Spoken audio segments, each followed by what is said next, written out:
Исиругь аԥсабара акәым, аха уи ауаҩы иаиҭо аԥшроуп. Игәамч гәаԥхарала, иԥагьара гәадурала, ицәанырра цәалашәарала.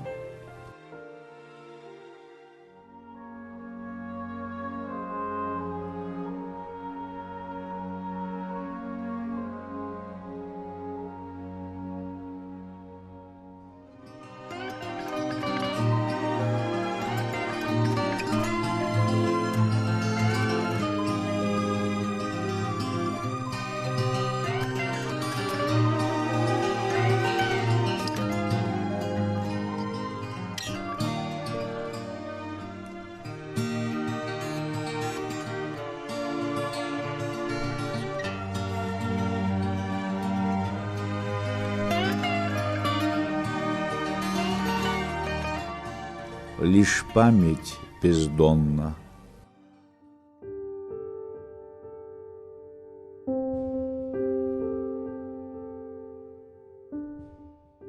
Лично для меня общение с ним всегда доставляло большое удовольствие. Он хорошо знал литературу, знал людей, их характеры, отличался своей подготовленностью.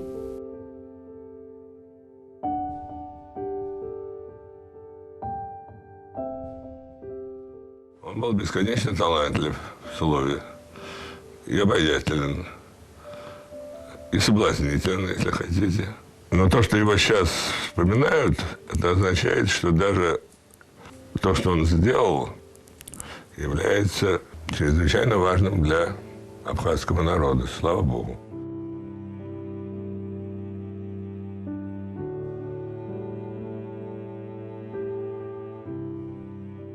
У него было одновременно лицо мудреца, воина внутри и ребенка.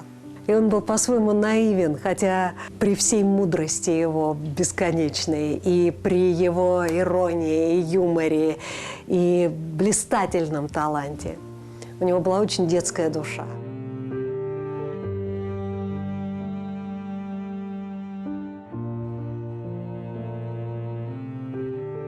Общение с Дауром постоянно выводило в беседу какие-то новые темы, новые проблемы, образы. И он очень был оригинальным человеком, необычным. Он был бунтарем.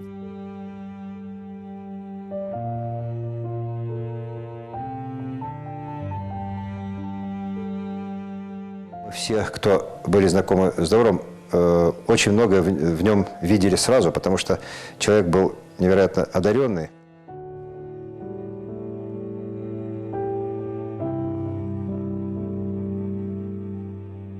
Обороты речи Даура поражали меня совершенно, потому что, не побывав в Абхазии, мне казалось, что он такой уникальный стилист.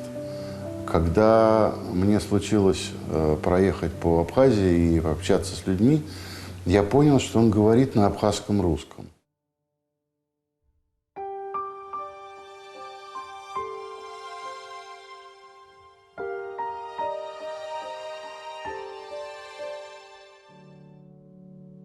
В этом мире все подвластно времени. Время лечит раны.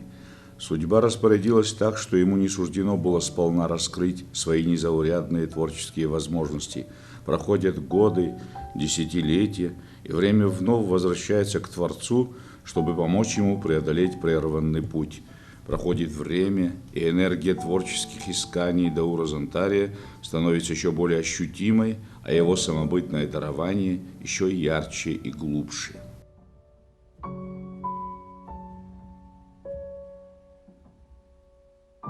Сразу видно, что художник. Вот сразу видно, что артист. Сразу видно, что человек не совсем, как говорится, от мира сего. И этот человек казался и прозаиком, и поэтом. Писатель с очень трудной судьбой. Все, что говорил или делал Даур, это было совершенно экстраординарно. Он был настолько необычайен, что он привлекал к себе внимание моментально. Очень близко творчество Даура в широком смысле можно именно определить термином «магический реализм». У него были удивительные глаза, взгляд необыкновенно вдумчивый, проницательный. и правдивый какой-то. Я был внимателен к нему, и он мог спокойно выслушать и меня. Ему было чуждо высокомерие.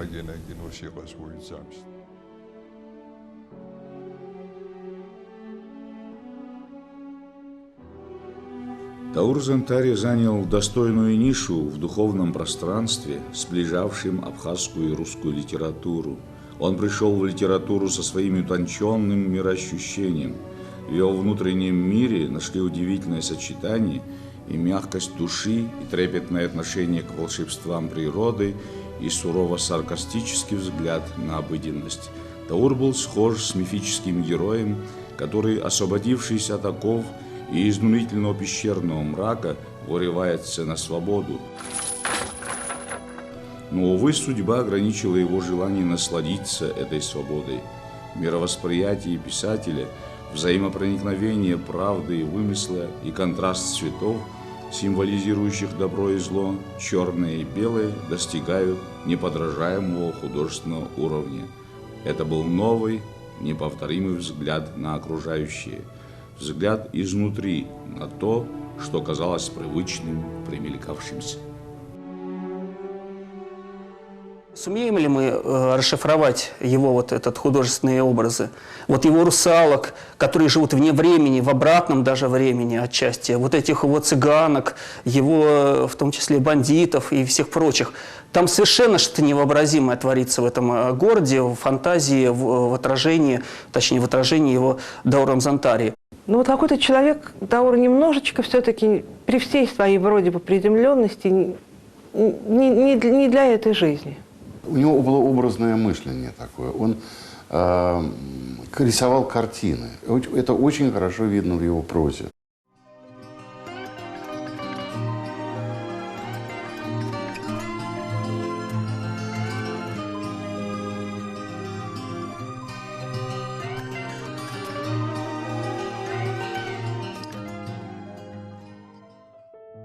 В прозаических произведениях Даура Зантари сюжеты, подсказанные самой окружающей действительностью, нередко соседствуют с забавными историями сказочно-мифологического характера.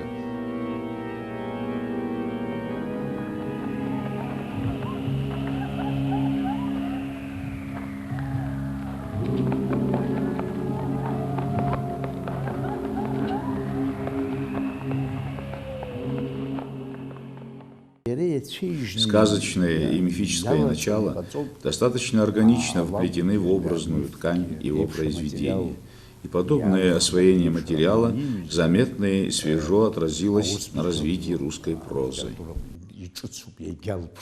Он творил прекрасные мифы, думаю, отчасти, выдавая их, может быть, за какие-то народные, но я думаю, что довольно-таки много из них он просто сам придумал, и это совершенно естественно. Я пыталась трактовать его произведения именно с точки зрения нахождения там различных эзотерических смыслов, а также народной мифологии и отзвуков европейской философии. Например, у него совершенно отчетливо прослеживается платоновская идея о существовании мира как теней.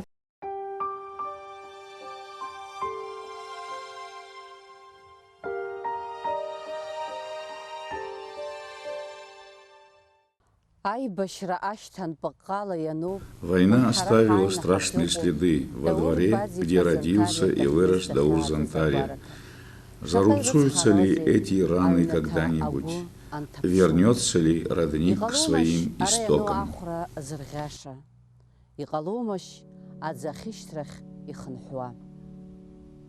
Была война, и все село выжжено, это село мертвое село. Еще вчера, допустим, автострада там шла, а сегодня к вечеру уже стало небезопасно. Волки съедают коровы, быков прямо крестьянского хозяйства. Все начинает зарастать. Но тем не менее, люди по-прежнему стараются там жить. Экология, какая бы важная проблема она ни была, что она по сравнению с тем, что село полностью уничтожены люди. Когда грузинские оккупанты ворвались в село Тамыш, сея смерть и разрушение, отец Даура Бадзентария в попыхах собрал рукописи и часть библиотеки своего сына и под покровом ночи зарыл их рядом с могилами своих родителей. Сам он покинул родной дом, но позже он опять-таки ночью в более безопасное время тайными тропами возвращается домой. Я подошел к месту, где были зарыты книги и рукописи. Они были откопаны и разбросаны.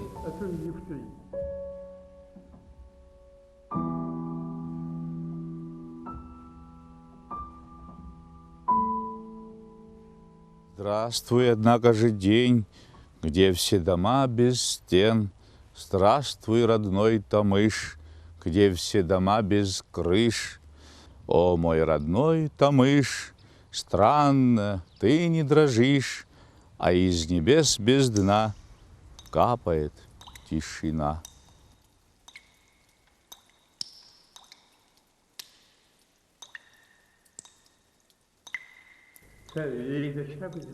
Я видел многое еще в ту войну, но не помню никого, кроме Шеварднадзе, кто бы воевал с мертвыми. Наш сельский дом, наружная лестница. Я любил вечерами, летом садиться на ступеньках лестницы и долго смотрел на звезды. И так жутко, что эта лестница сохранилась, а дома нет, там пустота. Я написал такое стихотворение. Ночь над деревней беспредельно глубока, повсюду тишина разлита целокупно, что даль мила из собак, что ближний звон сверчка. Все стало чуждо, а роднее звездный купол.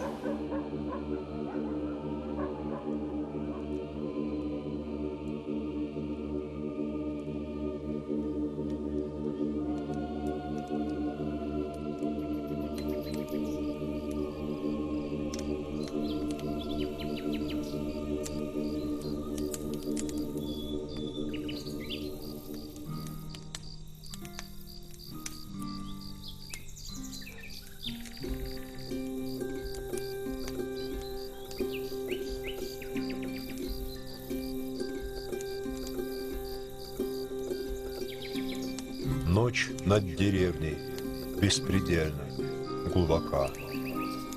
Повсюду тишина в объеме целокупном, что дальний лай собак, что ближний звон сверчка. Все стало чуждо и роднее звездный купол.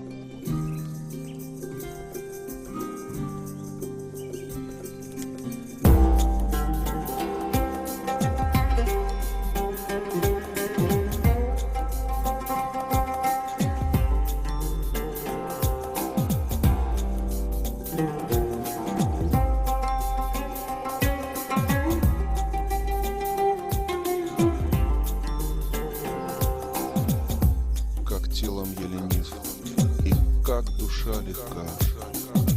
Куда спешит душа из оболочки грубой? А если все обман, зачем тогда тоска? И что это за речь невольно шепчут губы?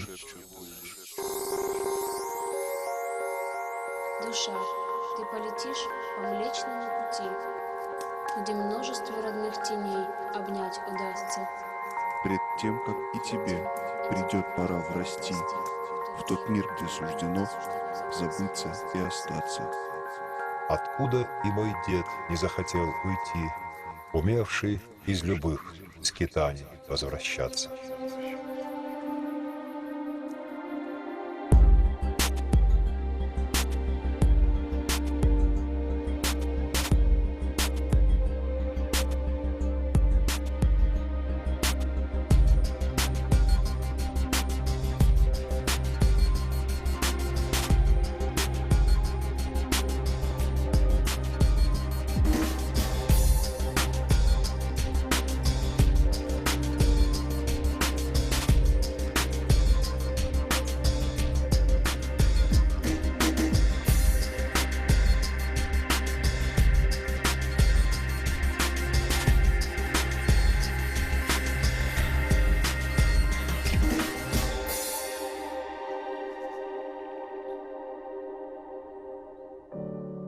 Но все раны, оставленные войной, могла залечить только победа.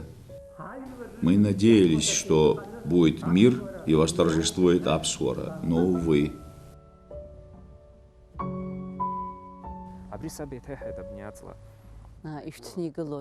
Нара, конечно же, печалит то, что эти растения, посаженные его дедом и отцом, искорежены войной. Но они по-прежнему цветут. Печалит участь погибших, но надо думать о будущем. Только это может сгладить душу.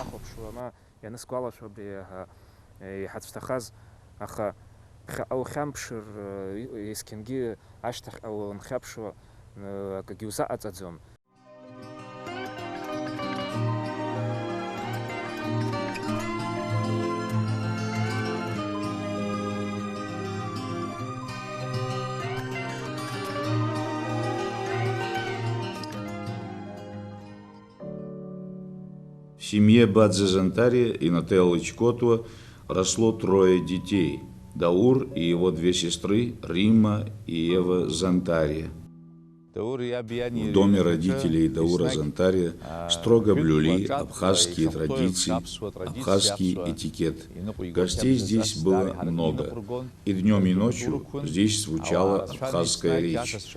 И Даур с детства прочувствовал колорит родного языка. Истоки творчества писателя надо искать там, где он родился и вырос. Все находится там. В юности он с утра до вечера сидел над книгами. Я впервые увидел город, где трехэтажные и выше дома, уже учась в 4 классе. И как сегодня я помню такую яркую картину.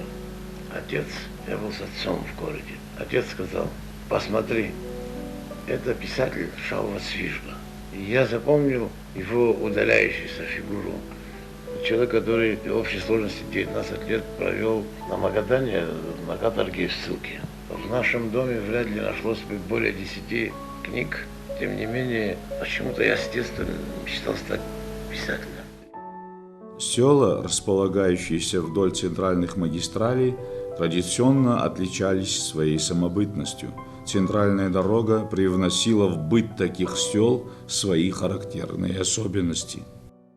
Люди тянулись к тому, что им было сродни внутренне, духовно, соответствовало их нравам. Наблюдательный Даур, как говорится, с высоты орлиного полета, обозревал все, что было связано и с новшествами, привносимыми центральной дорогой, и выстраданный столетиями опыт народной традиционной культуры. Будущий писатель не отрывал глаз от книг. В то же время рассказы тамышских златоустов, прирожденных импровизаторов, на всю жизнь запечатлевались в памяти и пытливом воображении Даура, которому суждено было достичь вершин чудодейственного слияния мифа и реальности.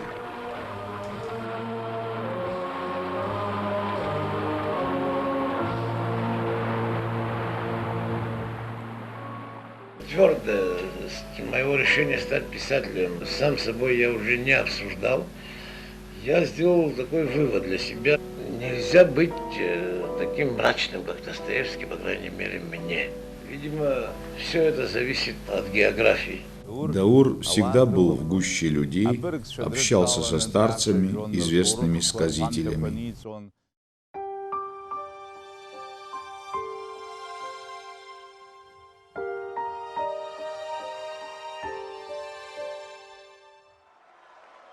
Окончив Тамышскую среднюю школу имени Дмитрия Гуля на золотую медаль, Даур Зантария поступает на филологический факультет Сухумского педагогического института.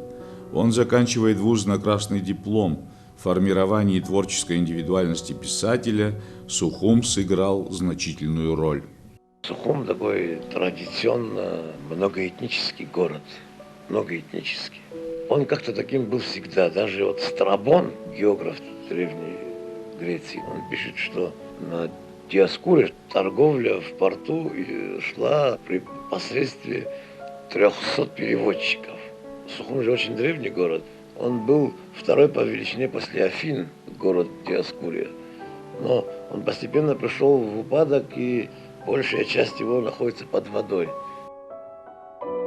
Сухумские друзья Даура не понаслышке знают о нюансах, характеризующих его молодость, отношение к людям, кругозор, мировоззрение, о некоторых особенностях творческой натуры писателя. Несмотря на то, что он формировался в абхазском селе, прекрасно знал традиционную абхазскую жизнь, мы могли к нему по любым вопросам обращаться как к такому очень традиционному человеку-специалисту. Тем не менее, он был бунтарем внутри, даже, может быть, больше, чем вот мы, его городские друзья, потому что он все как-то мог поставить под сомнение. Никогда, допустим, авторитет какого-то человека не закрывал для него какие-то суть поступков. Он всегда готов был спрашивать с людей по существу. Он обладал таким саркастическим таким юмором,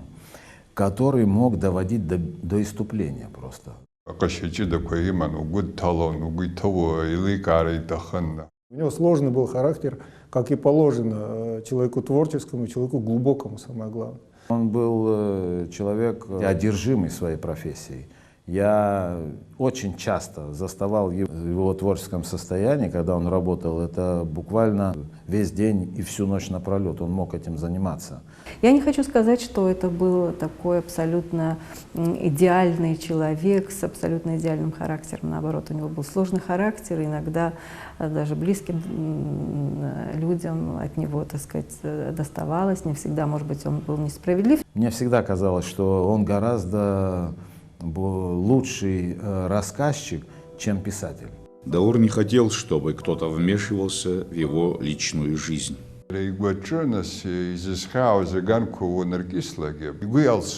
Его этот бунтарский дух и его незамыленный взгляд на жизнь, на вещи, на людей, он заставлял нас всегда, вот, по большому счету, спрашивать из себя, да, из своих близких, из своих друзей по поводу тех процессов очень сложных, которые происходили вот и до войны. Его присутствие было, не знаю, для меня очень важным, потому что он всегда создавал атмосферу требовательности истинных отношений, истинных оценок, истинного восприятия, истинного отзвука и реакции. После окончания вуза Даур некоторое время работал в редакции детского журнала «Амцепс», затем в Фонде культуры Абхазии. Вместе с супругой Ларисой Аргун он принимал участие в деятельности Народного форума Абхазии Айтгалара. Драма грузино-абхазской войны не могла не отразиться на судьбе писателя, формировании образа времени, с которым был связан его поиск.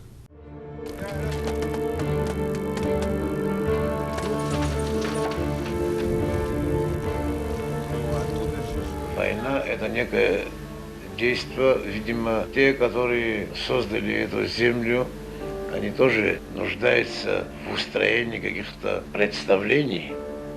И подобно земным театралам, они тоже нуждаются в том, чтобы увидеть трагедию и испытать катарсис. Очень много мудренного, очень много умного можно сказать вокруг, можно сказать, братоубийственная война, там другое, третье. Дело не в этом, а дело в том, что произошло нечто такое, которое настолько не укладывается в рамки общепринятые. Видно, что это промысел того, чья золотая пята только доступна нашему взору. Иҟам араҟа хахәыкгьы аӷа ихымца иамырӷӷаз, иҟам араҟа дгьыл ҿаҵакгьы ҳарҭ ҳҵеицәа ршьахьк аҭәам. Занҭариаа аишьцәа рыхьӡқәа ари абаҟа ссир иагәыҵаҳәҳәан иамоуп. Урҭ зыԥсы ҭоу баҟақәоуп. Народная война – это всегда жертвоприношение. То есть есть элемент жертвоприношения в народной войне. Если бы в войне погибали бы худшие, тогда враг был бы не врагом, а добрым санитаром, который улучшал бы нашу породу.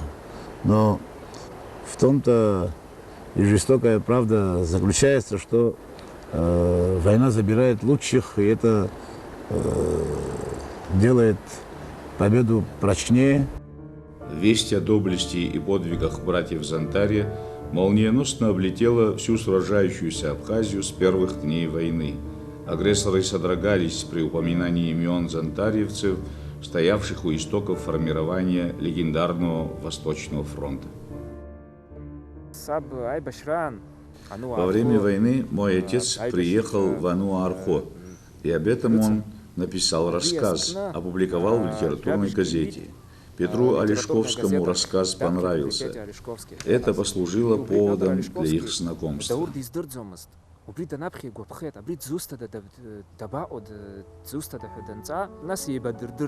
Теплые дружеские взаимоотношения с известным русским писателем Петром Олешковским занимают достойное место в биографии Даура. Я читал уже Чуи Куба и Янджи Ханум и очень ценил эти произведения, понимал, что автор, который их написал, отлично знает, что он делает.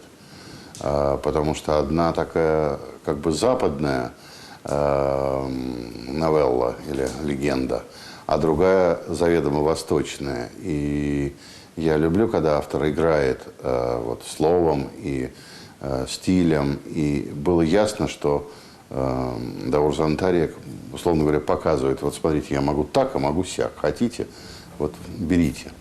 И в этом была какая-то свобода, а человек был совсем не свободный, замученный какой-то весь, мне казалось, что зажатый. У разных литературных поколений своя драма, своя эпопея, свой взгляд на события. Конечно же, есть что сказать и об эпохе Даура, о его отношении к времени и к себе. У его поколения эта эпопея была война. Тема у Даура, она другая.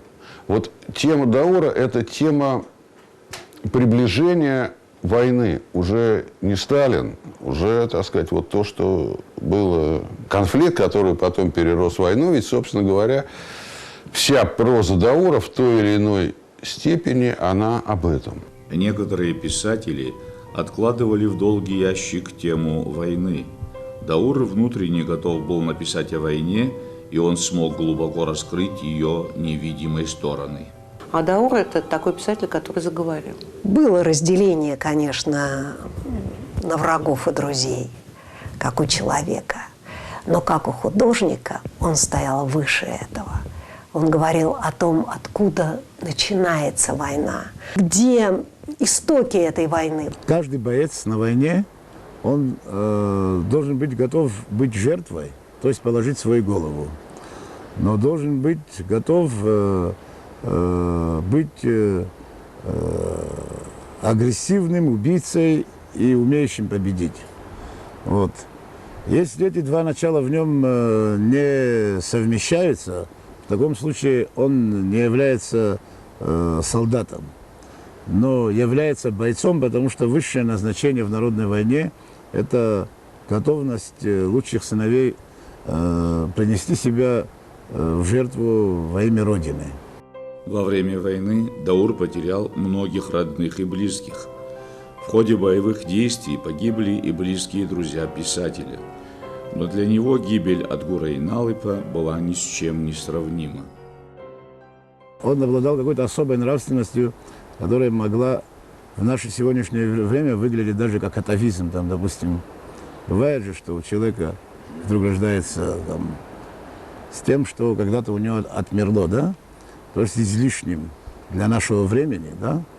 И этот контраст между действительностью, в которой не было востребовано столько нравственности, которой он, естественно, в себе носил, она создавала такую драматическую ситуацию, которая делала его человеком очень грустным.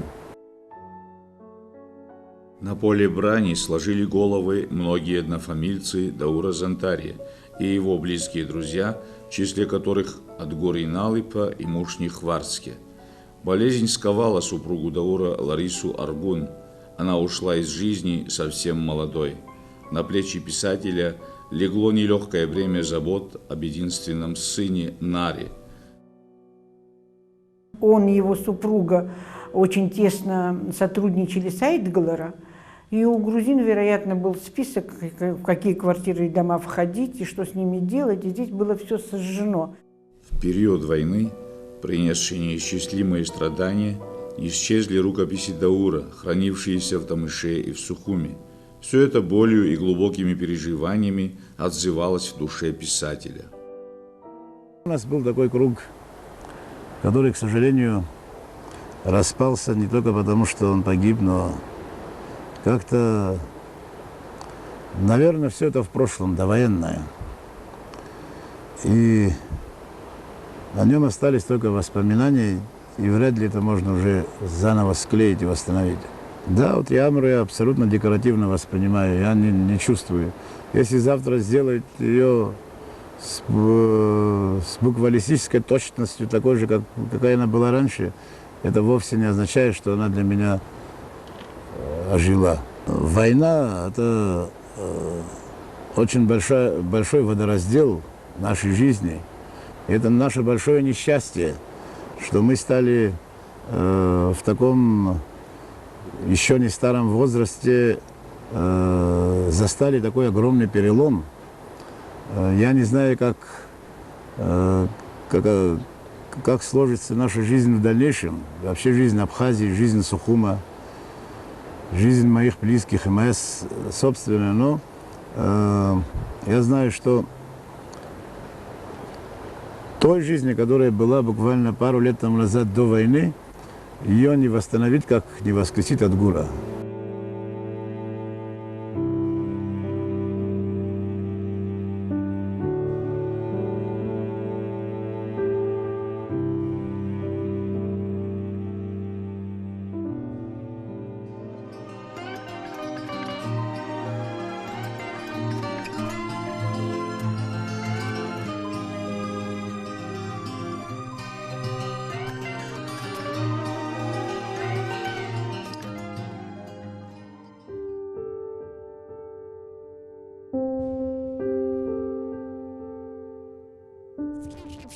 С 1996 года здесь, в Москве, в этом месте жил абхазский писатель Даур Зандари.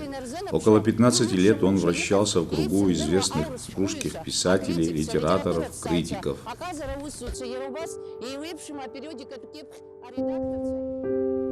После войны писатель надолго переезжает в Москву. Причин, побудивших его принять такое решение, было немало. Это было безусловное бегство. Бегство от последствий войны, от самого себя, от родной страны. И он был совершенно раздавлен. К этому времени мы уже подружились, он уже жевал у меня. И тут он сказал, что мне, ты знаешь, некуда деться. И он поселился у нас в семье и жил год вместе с Нариком на Кутузовском. Ему выделили комнату, благо было, что выделить. И там он написал «Золотое колесо». И я ему сказал только: Даур, условие одно, ты должен работать, потому что иначе ты просто погибнешь. Он сказал «да», и он втянулся, и он действительно работал. Удивительным образом он изгонял войну, время от времени читал кусочки, иногда это было смешно, когда это был какой-нибудь Лагустанович, там, иногда это было печально. Он сразу стал писателем драмы и даже трагедии. Вот когда он уже пришел сюда, это был писатель трагический. Но его таковым сделала реальность. Да. Несмотря на судьба, несмотря на всю красоту вашей земли. И когда я увидела Даура по ауре, по интонации, по голосу, по тому, как он складывает слова, ведь русский его не родной язык, но как он говорил на русском языке. Это ты поражался, ты просто остолбеневал, когда ты слышал речь Даура, витиеватая, соединенная какими-то необыкновенными придаточными предложениями, какие-то эпитеты. Естественно, любой творец, любой художник, он как-то ждет какого-то признания, потому что невозможно вот эти сигналы посылать, это же разумные сигналы, да, это сигналы твоей души вообще, творчества. И, конечно, оно требует отклика, оно требует отражения какого-то, вот этот фидбэк так называемый, да, то есть это должно возвращаться. Возможно, писатель был склонен думать, что круг абхазских читателей, проявлявших интерес к его творчеству, несколько сузился.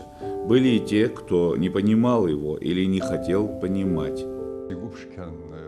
Даура беспокоило, тревожило многое.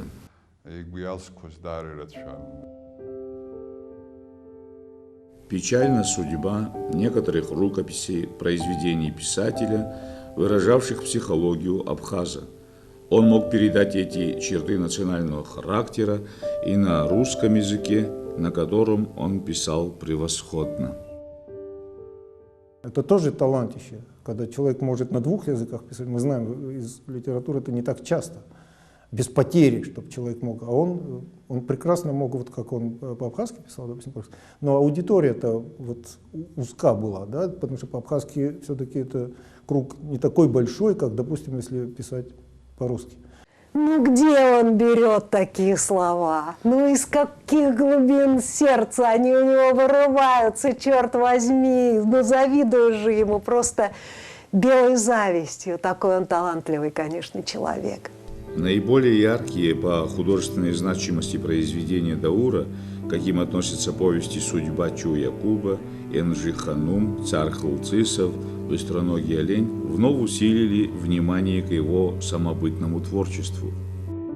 Я, когда впервые прочитала его первые повести, это повести, связанные с дореволюционной Абхазией, о судьбе женщины, это первая повесть, и вторая называется «Судьба Чу-Якуба». Это уникальная личность, это уникальный писатель. В нем удивительно сочетаются такие, казалось бы, несочетаемые явления, как миф. Знаете, наверное, что такое миф? Как эпос, эпичность тоже. И документализм. Результаты плодотворных художественных исканий Даура Зантария не были обойдены вниманием признанных мастеров слова, известных писателей, литературных критиков. Произведения Даура, опубликованные в журналах «Новый мир», «Дружба народов», «Знамя», «Эксперт», а также на страницах общей газеты, вызвали оживленный интерес в широких литературных и читательских кругах. Когда он принес свою рукопись, и мы ее прочитали здесь, в редакции, мы поняли, что надо печатать, что перед нами не только интересная личность и интригующий такой человек, красивый, со своим необыкновенным каким-то характером. Надо печатать. Для русских писателей и критиков, поддерживавших нормальные отношения и с грузинскими, и с абхазскими писателями, нелегко было принимать решение об опубликовании произведения, затрагивавшего проблему сложных межнациональных взаимоотношений и войны. И Даур написал роман такой острый очень, в который финал мы долго, как говорят по-русски, чесали в потылице, думать, что с этим финалом-то делать. А в финале, в общем, если кто не помнит, там стоит войско над Сухуми. И все-таки мы решились на это, потому что сама личность Даура была залогом того, что правда, которую он написал, это его правда. Может быть, там может потом быть многоголосая какая-то правда, и с другой стороны что-то будет написано, сказано другими писателями, с других сторон. Но это его правда, и мы ее донесли до наших читателей. Как только вышел этот журнал, Даур пришел ко мне на занятия к моим студентам. Все его обожали студенты, раскрыв рты и уши, слушали, как он рассказывает, какой должен быть портрет. Тут Даур достает журнал и говорит: у меня вышло «Золотое колесо». История была такова, что Татьяна Бек, которую Даур читал каждую главу, он читал мне и Тане, и, наверное, еще кому-нибудь. И мы все слушали, затаив дыхание. И вот Таня отнесла эту вещь в журнал «Знамя» и отдала Сергею Чупринину. И Сергей Чупринин прочитал, и, как сказал Даур, не исправил ни единой запятой. Это была великая победа. В журнал «Знамя» очень серьезный журнал. Туда попасть очень трудно, прозаику, поэту. И все очень гордятся этим всегда. И вдруг у него вот выходит это «Золотое колесо» в журнале «Знамя». Мне кажется, что вот этот роман, он о противоставлении двух концепций времени – линейного и циклического. Восток-Запад. Самая вот вообще как бы животрепещущая тема нашего времени. И Даур Зантари ее поднял. И поднял так, что на самом деле это, конечно, вышел писатель мирового уровня. Но действительно так. И это свершилось. И действительно второй писатель из Абхазии достиг такой вершины, вот, что теперь его игнорировать практически невозможно. Это его роман «Золотое колесо». Это подвиг его. Вы знаете, вот как монах в подвиге. Даур радовался как ребенок каждой победе, потому что, в общем-то, побед было не так много, но они были очень крупные, его победы. Он публикуется в журнале «Знамя», дальше ему помогают его земляки, и выходит эта книга «Золотое колесо». Нынешний президент Абхазии Александр Энкваб, находившийся тогда в Москве, издал отдельной книгой роман «Золотое колесо», пользовавшийся широкой популярностью после опубликования на страницах журнала «Знамя». Нынешний президент Абхазии Александр Энкваб очень, как сказать, активно занимался этой общественной деятельностью в Москве, в диаспоре, и очень много проектов тогда было реализовано. А это конкретное издание, мне кажется, он сам делал, но была потом презентация. В 1998 году в Москве вышел роман Даура Зантария «Золотое колесо». Презентация книги была проведена силами московской абхазской диаспоры. У меня сохранилась видеозапись этой встречи.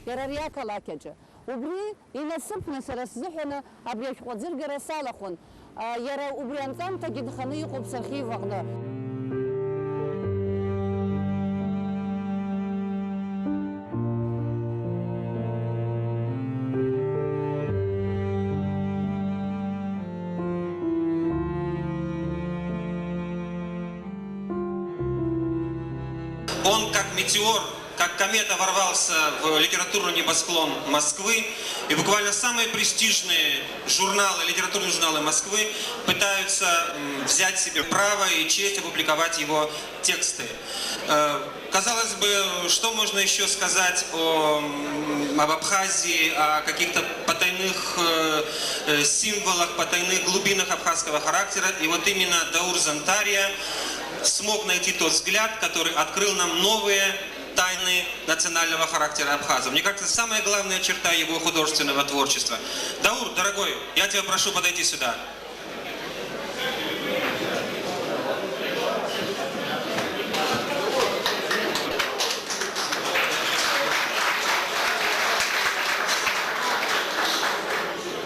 Я писал прозу и стихи всегда на абхазском языке, но во время войны все мои рукописи были уничтожены. Потом, когда волей судьбы оказался в Москве, здесь моих друзей обнаружил несколько моих новелл, которые я перед этим переводил на русский язык сам. И вот, перебирая их, я начал с ними работать, и в итоге получился небольшой роман, который заканчивается тем, что началась война. Если от наших танков, от наших солдат, воинов враг получил нужный отпор, а этот роман является как раз хорошей отповедью вот тем людям, которые плохо смотрели и вели себя в Абхазии. Я помню, вот книга вышла только, на следующий день в журнале «Профиль» была аннотация про эту книгу. Спасибо, Даур, успехов тебе, ты наша гордость. Это вот авторы можно преподнести это замечательное произведение кулинарного искусства.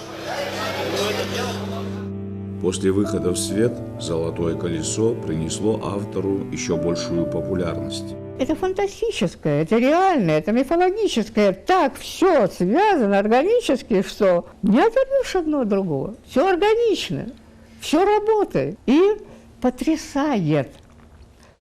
Очень интересно, оригинально, неповторимо сплетены вот эти пласты.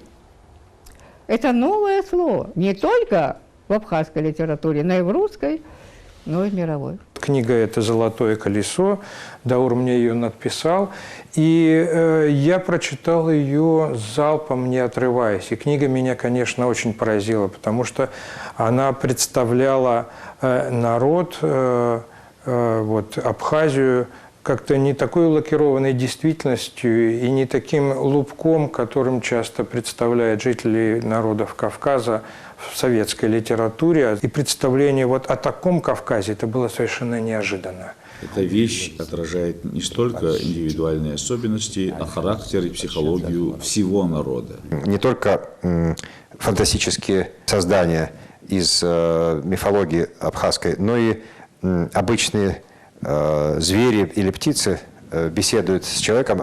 Более того, они оказываются реинкарнациями каких-то людей. Когда писатель жив, здоров и бодр, он, конечно, в меру своих возможностей в состоянии позаботиться о широком доступе читателей к его состоявшимся произведениям.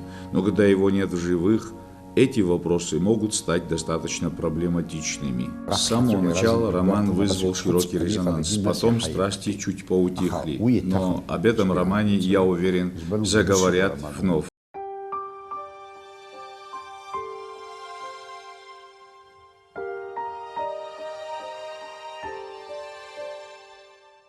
Евгений Рейн рассказал, что я слышал его, как он стоял у моря. Даур читал свои стихи, Евгений Рейн читал свои стихи. Сколько электричества там было, сколько молний, наверное, и гром и молния были на небе, когда два этих человека встретились и читали.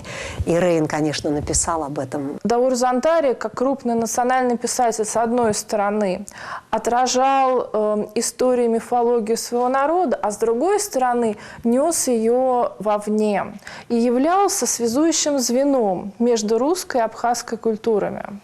И без таких медиаторов совершенно невозможна жизнь современного человечества. Писатель, одна из его миссий в том и состоит, чтобы налаживать мосты между культурами. Даур Зантари совершенно великолепно справлялся с этой функцией писателя. Даур был привязан к абхазским традициям, но он аккумулировал в себе и достижения мировой цивилизации, ценностей, без которых немыслима современная культура. И все это стало органической составляющей духовного мировоззрения писателя. Насколько он народную, как бы, знал культуру абхазскую, да, то есть насколько он корнями, он действительно там корнями, да, и насколько он понимал.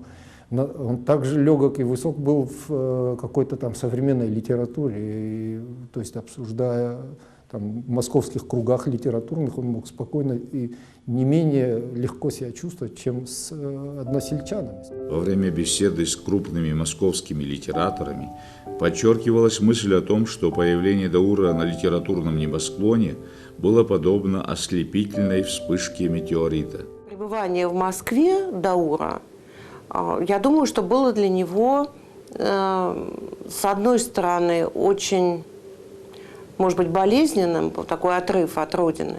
Время от времени, насколько я могла понять, он впадал в такие тяжелые довольно состояния, тяжелой депрессии. Даур относился очень внимательно, кроме всего прочего, ко всему, что мы сами делаем. Он мог бы быть и очень мрачным человеком. Он мог быть остроумным. Он мог куда-то уходить в себя. Поэтому я его помню совершенно разным. Он был абсолютно ни на кого не похож.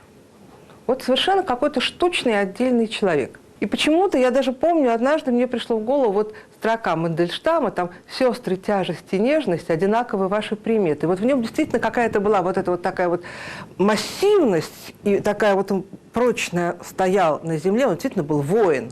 И с другой стороны, это какая-то беззащитность и трогательность. Чем больше мы были знакомы, тем больше я видела трагические черты в его лице тоже.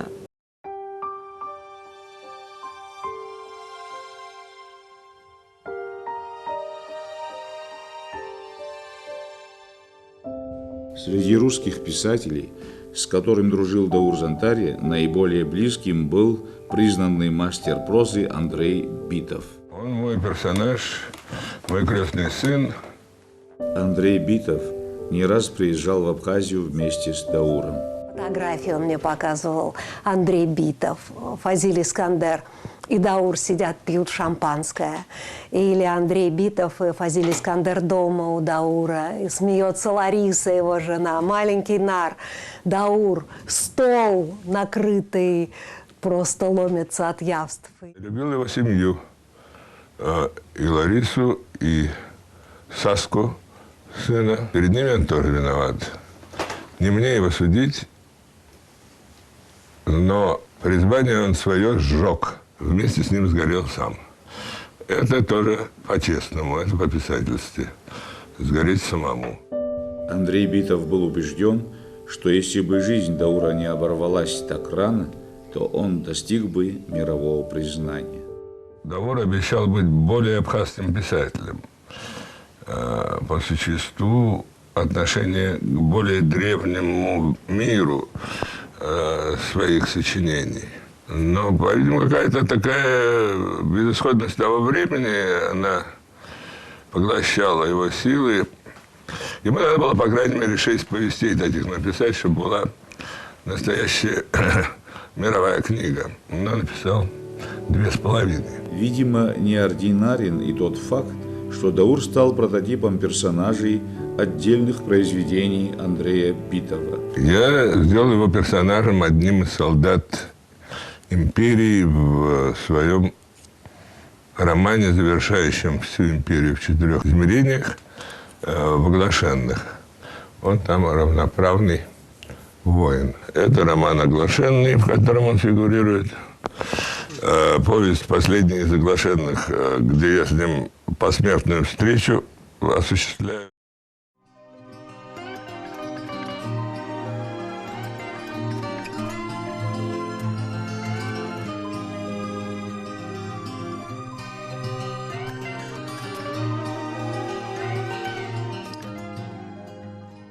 Творчество Даура Зантария отличалось многоплановостью и масштабностью. За какие бы темы он ни брался, ему сопутствовал успех. Даур умело переходил из регистра в регистр. Рассказчик он был совершенно такой абхазский старик. Стихи занимали в творчестве Даура далеко не второстепенное место. Он читал их достаточно оригинально и самоуглубленно. Даур мог разговаривать, он как пушкинский импровизатор. Он мог выйти на сцену, или он мог сесть перед девушкой с трубкой или с сигаретой, с маленькой рюмочкой коньячка, что его всегда вдохновляло. И он мог произнести такую красивую речь. Ну, просто заслуга. Это был соловей.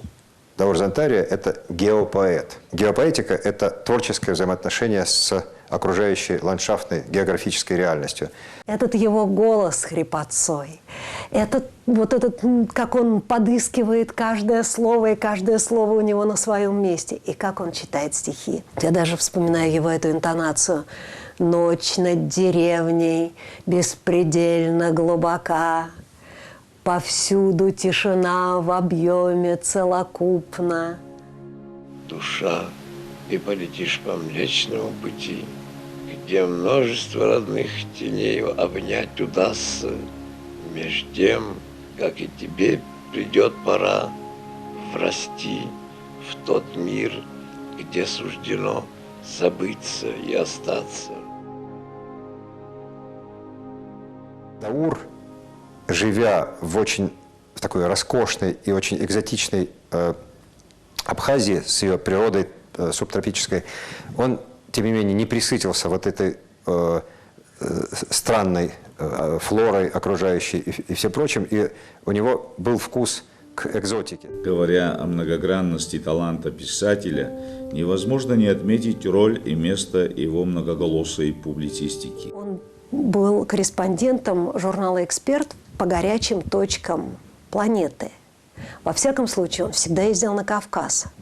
Весь Кавказ, вот в то время, когда он в Дагестане он был и во всех остальных местах, Он встречался с самыми разными людьми, с которыми мало кто хотел бы встретиться на узенькой дорожке. Он брал интервью у них, он приезжал, он писал и очерки, и репортажи делал, и он был необыкновенно отважный человек. При этом я так понимаю, что он встречался с этими людьми, они чувствовали его силу, его ум, его харизму. Он сразу пытался встать на точку зрения этого человека и как-то понять его. Он был мудрец. И ездил в командировки в опасные места, в горячие точки, откуда можно было вообще не вернуться. Потому что он как раз по горским, кавказским проблемам писал. Он был колумнист и писал колонку очень регулярно. Даур был блестящим публицистом.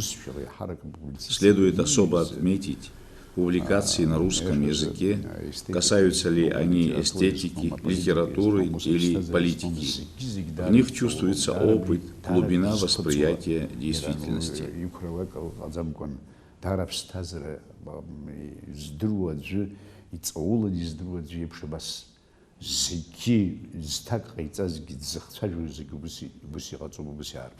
И начал писать замечательные эссе о разных людях. И ему это удавалось, его любили, его ценили. Я бы вообще хотела собрать какие-то его вещи и опубликовать то, что не вошло в большой сборник. Он встречался с самыми разными людьми, иной раз вполне сомнительными. Он пропадал где-то там по несколько дней, он был в курящих компаниях, пьющих компаниях, он встречался, он сам не чужд был чему-нибудь такому, но в то же время был, видимо, такой чистый крестьянский человек, от которого просто изначально и навсегда пахло молоком. Даур известен и как превосходный переводчик. Он перевел свои вещи на русский язык достаточно органично и талантливо. Видимо, не все знают о том, что Даур Зантария успешно окончил высшие московские курсы киносценаристов. И руководитель его был просто прелестнейший человек, большой фантазер, большой мастер, который, например, в частности, так сказать, «Белое солнце пустыни», да, Ежов. И я думаю, что многое из того, что стал потом делать Даур в литературе, он почерпнул именно у Ежова. По сценарию Даура Зантария режиссер Вячеслав Облотье снял художественный фильм «Сувенир».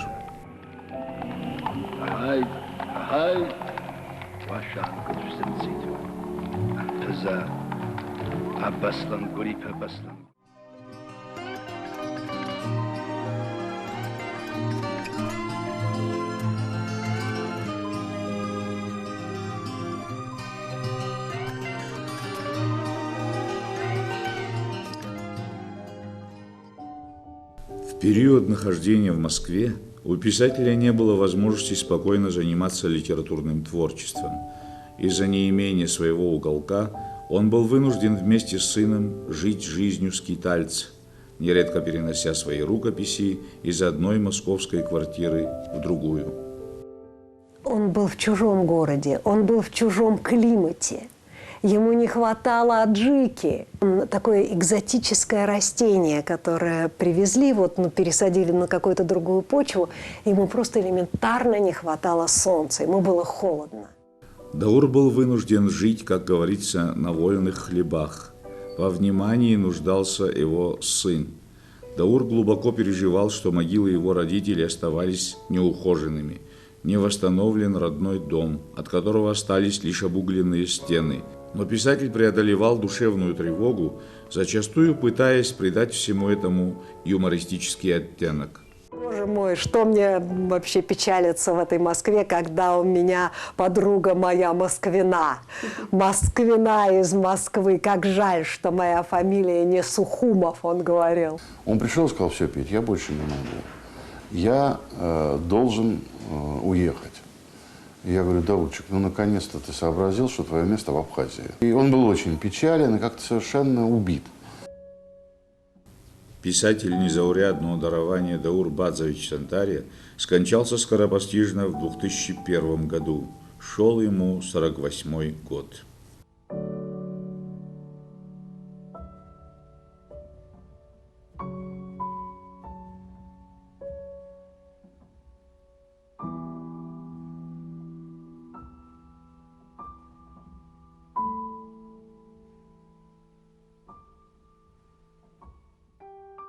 Ааԥын аха уигьы сзымахьчеит, аԥхын ыҟан, аха уигь сыцәцеит.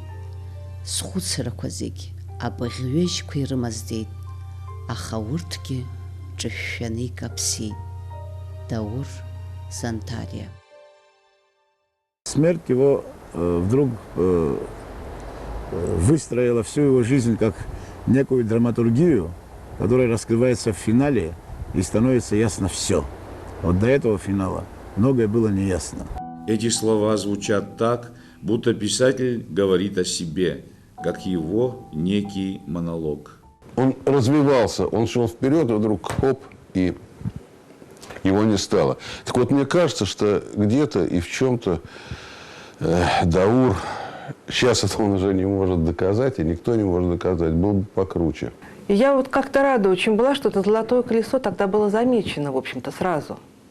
И мы так ждали каких-то новых его произведений, потому что «Золотое колесо» это был какой? 97-й год. И как-то нам казалось, что это такое, в общем, начало большого сотрудничества. Спустя несколько лет я приехал в Тамыш, увидел это кладбище, эти две плиты, Лариса и Даура, они соединились.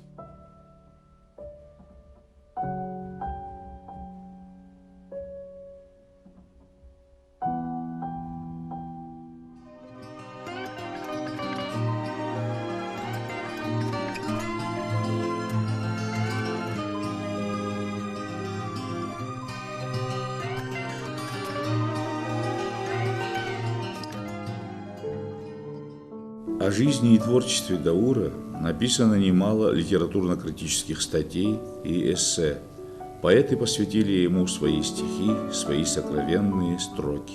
Как жаль, что сейчас не может принять участие в этом фильме Татьяна Бек, потому что стихи, которые она посвятила Дауру, и когда Даура не стало, было написано третье, последнее стихотворение. «Мой упрямый, мучительный, самоубийственный друг, на чужбине огрета загробную вестью, как плетью, вижу, ты, уходя по чистилищу, делаешь круг и смеешься в лицо благочестию и долголетию. Черноморский мальчишка, поэт и мифический беженец, жизнью опившийся насмерть». Ежели в одной натуре дар и дурь не расколоть, это значит, о Дауре позаботился Господь. Переулками придули, маюсь ли без доброты, о Дауре, думаю, Даур, а ты? Да ада иды, ада бури, ада горькая вода, о Дауре навсегда. Вот это у него было свойство, он как бы входил в сердце человека, поселялся там и жил уже всегда, никогда человек не мог его забыть. Татьяне Бек принадлежат трогательные строки о Дауре, но и Даур успел посвятить ей свои замечательные стихи. «Хлеб не хлеб, и вино не вино, время пусто, лишь память бездомна, и свершиться добру не дано, где ночлег вместо отчего дома. Но однажды пригрели меня гневный ангел и дикая кошка, а кленовые листья звеня да шурша залетали в окошко». Последнюю строку читаю. «В подворотнях и слякоть и слизь, бормочу я в декабрьскую стужу. Помолись за меня, помолись, лишь одна ты спасешь мою душу».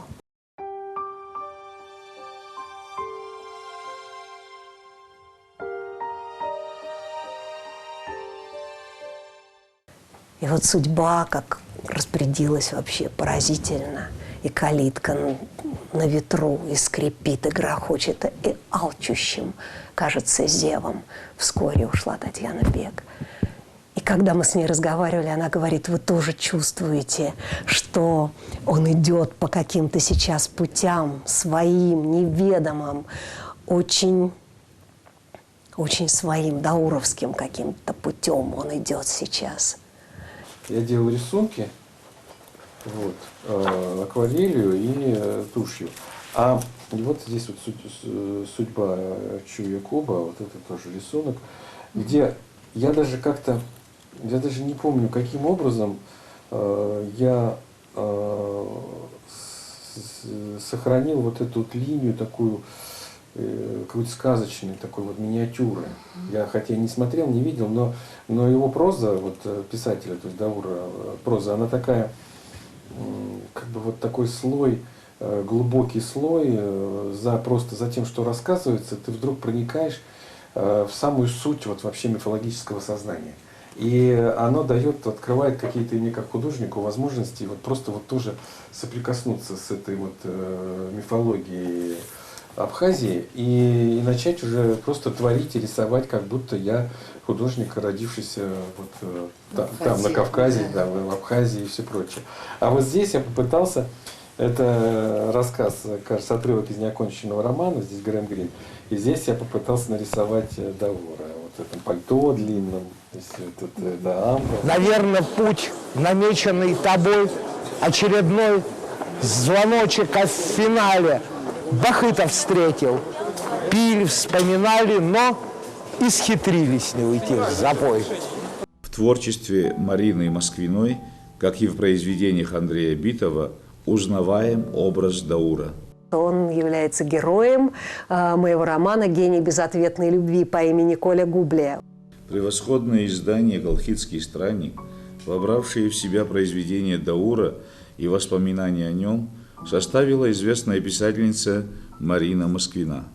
То количество людей, которые участвуют в этой книге, это Андрей Битов и Евгений Рейн, и Владислав Атрошенко, который написал, что люди, подобные Дауру, они черпают мифологию из вот этого пространства мифологического, куда есть доступ считанным единицам.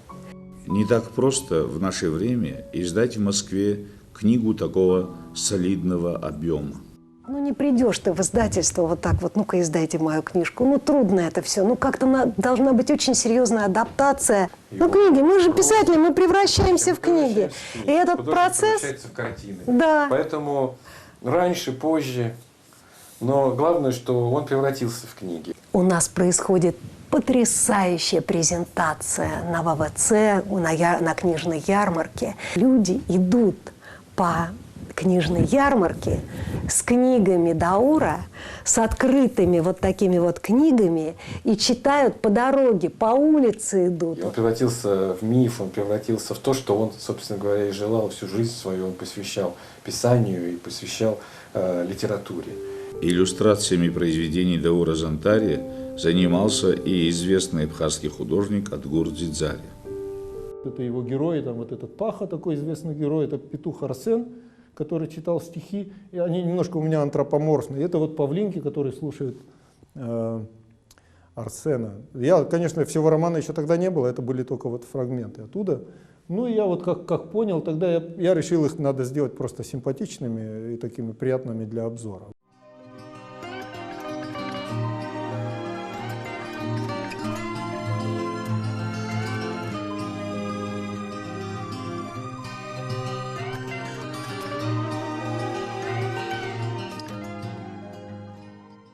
Арц агала фираква анахцац пхадза яха ихапахон ашхуй Даур Зантария ихчсаха уяха игулпахон уяха ихатрахон хай гудыкан атырза бухат размаз ашхуй иду аха ишахтаз янахтаз яхазгамтаз.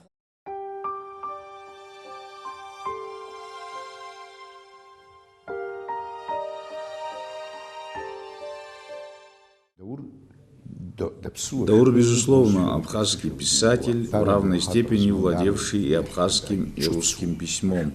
Он дал нам новую прозу, открыл нам возможность стать частью мирового пространства, сохранив аромат национальной культуры.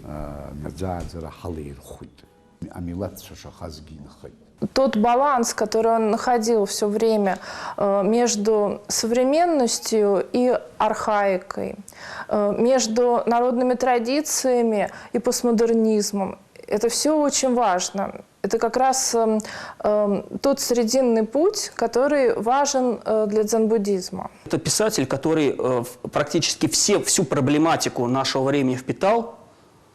И дай Бог, чтобы мы сумели это расшифровать. На расстоянии видится большое, и понимаешь, что как он действительно был значим и неординарен.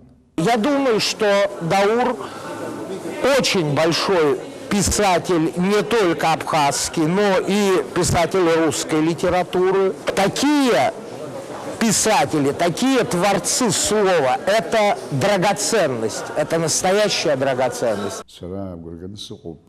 Я уверен, что к его произведениям будут возвращаться вновь и вновь.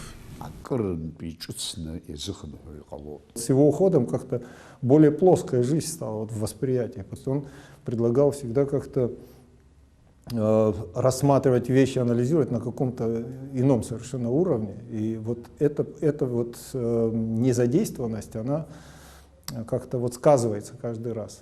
Этот человек так удивителен, так притягателен, и он заставляет о себе думать.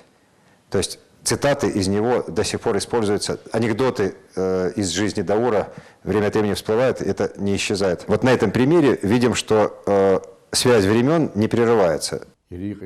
Он мог достичь многого, но, к сожалению, не успел. Но то, что успел, весьма ценно, как для нашей литературы, так и для мировой культуры в целом. Конечно, он живет в наших сердцах и очень сильно влияет на все происходящее. И мы с ним всегда, сообщаемся, советуемся, соотносимся. Я думаю, что его наследие оценено далеко не полностью.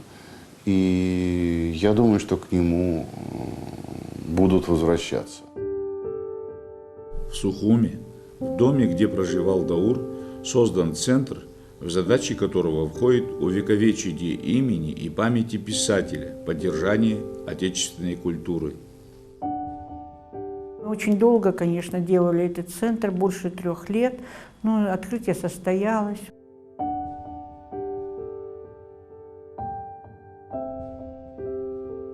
Я думаю, что этот дом оживает потихонечку. И, конечно же, чем дальше, тем больше будет здесь и общения, и встречи. И это будет способствовать тоже сохранению его имени. Нет сомнения в том, что и в будущем найдутся люди, готовые разделить бремя нелегких забот, которые взвалила на себя на редкость патриотичная и неутомимая Циза Гумба. Она и до личного знакомства знала Даура по его произведениям. Он был вхож, понимаете, в литературную Россию. И это самая главная ценность сегодня. Я просто хотела бы поклониться московским его друзьям, которые, в общем-то, они по-новому подали нам нашего Даура.